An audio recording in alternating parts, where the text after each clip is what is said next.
Minister திருமதி நிர்மலா சீதாராமன் அவர்கள் budget தாக்குதல் பண்ணியிருக்காங்க.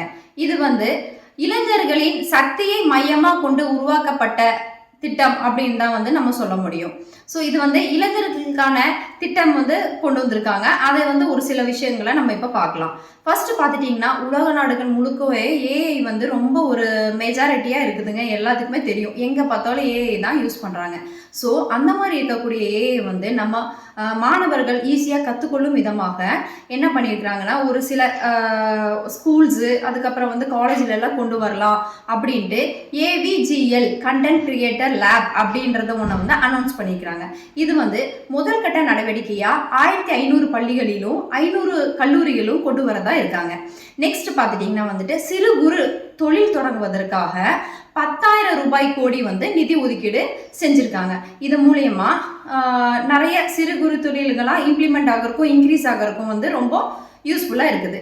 நெக்ஸ்ட் பார்த்துட்டிங்கன்னா, ரொம்ப முக்கியமான விஷயங்க, ஷீ அப்படிங்கிற ஒரு திட்டத்தை அமல்படுத்தியிருக்கிறாங்க. இது பார்த்துட்டிங்கன்னா முழுக்க முழுக்க பெண்களுக்கான ஒரு திட்டங்க. இது மூலயமா நிறைய பெண் தொழில் முனைவோர்கள் உருவாக்குறதுக்கு இது உதவுகிறது.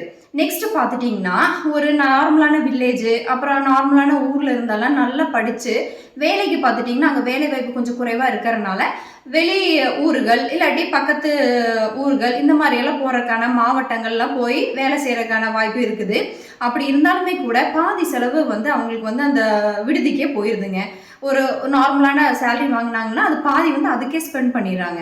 இதையெல்லாம் மனசில் வச்சுட்டு நம்ம அரசு என்ன பண்ணியிருக்கிறாங்கன்னு பார்த்துட்டிங்கன்னா, ஒவ்வொரு மாவட்டத்திலையும் ஒரு விடுதி கட்டுறதா பிளான் பண்ணியிருக்கிறாங்க. இதனால அவங்களோட வருமானம் குறையறதுக்கான வாய்ப்பு ரொம்ப குறைவு. இதனால இவங்க நிறைய சேமித்து வச்சுக்கலாம். இதுதான் பார்த்துட்டிங்கன்னா, தனிநபர் வருமான வரியிலையும் நிறைய மாற்றங்களை கொண்டு வந்திருக்காங்க. இதனால இளைஞர்கள் நிறைய ஒரு லாபத்தை பெறாங்க. நெக்ஸ்டா பார்த்துட்டிங்கன்னா, விவசாயம் நம்மளுக்கு எவ்வளோ ஒரு இம்பார்ட்டண்டான விஷயம்னு சொல்லி தெரியுங்க.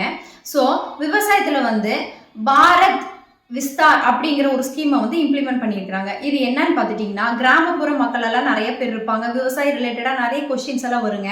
இப்போ நம்ம இந்த சைடு ஏரியாலெல்லாம் பார்த்துட்டாங்க கூட அதை பற்றி நம்மளே எல்லா டீட்டெயில்ஸ் கேதர் பண்ணிடுவோம். ஆனால் அந்த கிராமப்புற மக்களுக்கு யூஸ்ஃபுல்லாக இருக்கிறதுக்காக இந்த பாரத் விஸ்தார் அப்படிங்கிற ஒரு செயலியை இம்ப்ளிமெண்ட் பண்ணியிருக்கிறாங்க. இது மூலயமா 24 மணி நேரமும் என்ன டவுட்ஸ் அவங்க விவசாய பற்றி என்ன டவுட்டாக இருந்தாலும் ஃப்ரீயாகவே இலவசமாக இவங்க இந்த டீட்டெயில்ஸ் தெரிஞ்சுக்க முடியும். இது போக ஏகப்பட்ட திட்டங்கள் இருக்குது. ஆனால் இது எல்லாமே நம்ம ஒரே நாளில் சொல்ல முடியாது. இதுவே நீளமான பட்ஜெட் அப்படின்னு சொல்லி ஒரு பெயரை வாங்கியிருக்குது.